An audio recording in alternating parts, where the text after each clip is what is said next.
In the name of Allah, the most gracious, ever merciful. We praise Allah and invoke blessings upon His noble Messenger sallallahu alaihi wasallam, peace and blessings of Allah be upon him. And upon His servant, the promised Messiah, peace be upon him. Malfuzat of the promised Messiah and Mahdi alayhi salam. The year 1891. The purpose of the advent of the promised Messiah. Hazrat Maulvi Abdul Karim Sahab Razi Allah Anhu states, I remember well and I have written this in my notebook, that a person posed a question to His Holiness, our truthful Imam, Hazrat Mirza Ghulam Ahmed Sahab alayhi salam, in Jalandhar about the purpose of his advent in the world. The promised Messiah alayhi salam said, I have come to strengthen people in their faith. The types of faith. There is another incident that is recorded in my notebook as well. This incident also took place in Jalandhar.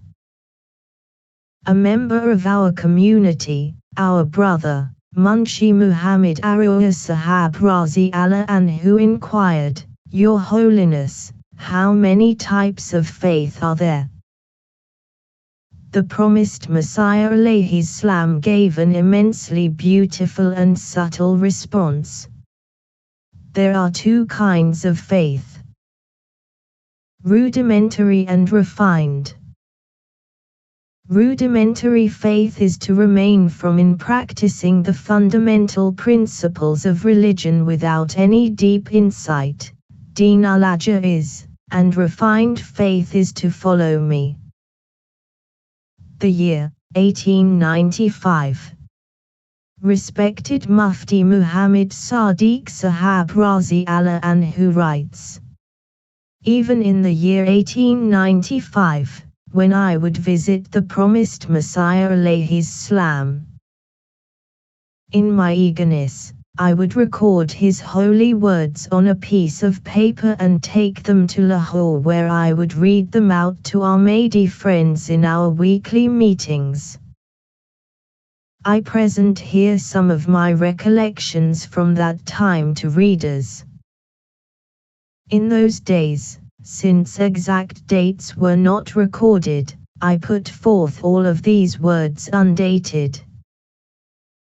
The oath of allegiance and repentance. The promised Messiah alayhi salam states, one should understand the benefit and need of swearing an oath of allegiance to a spiritual guide.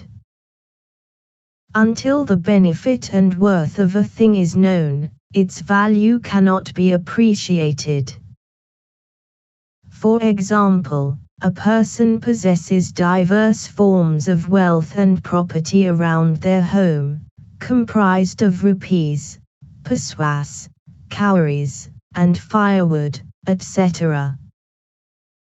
Everything is safeguarded according to the degree of its worth. A person would not tend to the safekeeping of a cowrie as carefully as one is compelled to look after a paswa or rupee. Firewood and its likes are usually left lying around in the corner of one's home. In the same manner, a person is more protective of that which inflicts more harm if lost.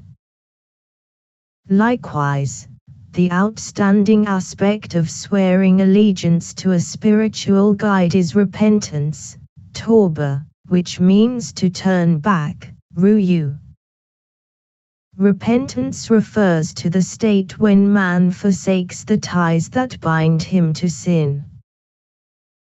When a person is indulged in a life of sin, he begins to dwell in this state and sin becomes his homeland, as it were. So, Tawbah is to leave one's homeland and ruyu means to purify oneself. It lies heavy on a person to leave their homeland and one is faced with thousands of difficulties in doing so. There are a myriad of problems that one is confronted with even when he leaves his home.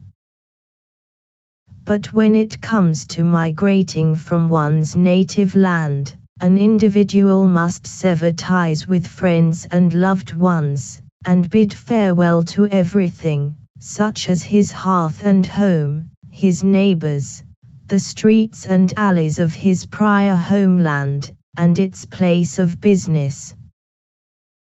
He is compelled to move to a new country and he never returns to his homeland. This is called Tawbah. The friends of evil are different from those who befriend righteousness. The Sufis have named this transformation death. A person who repents is compelled to sustain a heavy loss. Indeed, true repentance demands great sacrifices, but Allah the Exalted is merciful and munificent. God does not let a person die until He bestows upon them a better substitute for all such losses. This is the very indication in the verse of Al-Baqarah, number 223, which says, Allah loves those who turn to Him. When one repents, they become destitute and helpless, and this is why Allah the Exalted holds love and affection for such a person, and includes them among the community of the righteous. Other nations do not consider God to be merciful and munificent. The Christians effectively hold God to be a tyrant and His Son to be merciful, for the Father refused to forgive sin, while the Son gave His own life to have others forgiven. It is absurd for there to be such a stark difference between Father and Son. Father and Son always carry a resemblance in morals and habits, but here the case is exactly the opposite. If Allah was not merciful, man could not survive for even a moment. How can one imagine that He who has created thousands of things for the benefit of man, even prior to his performing any action, would disregard his repentance and good deeds? The reality of sin and repentance. The reality of sin is not that Allah first created it and then thousands of years later conjured up the idea of forgiveness.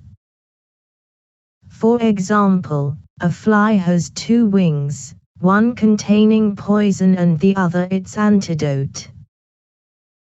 Similarly, human beings have two wings, one of sin and the other of shame, repentance and remorse. This is a general rule.